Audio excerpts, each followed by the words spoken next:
The Black and Latino communities are among the hardest hit in the COVID pandemic. Those are the communities Governor Jared Polis wants to reach out to encourage vaccination. But as Denver 7's Lance Hernandez found, that may be easier said than done.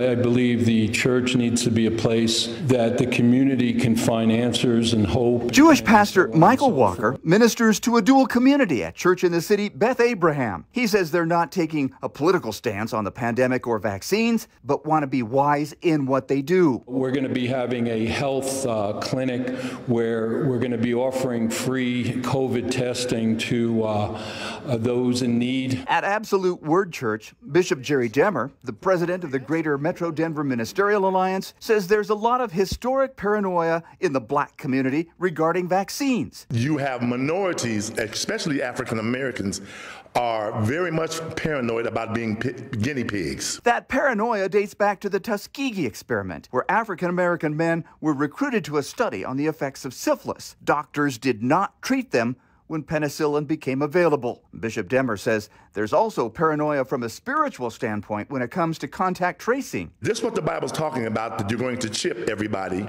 be able to trace everybody, and not be able to buy, sell, or trade.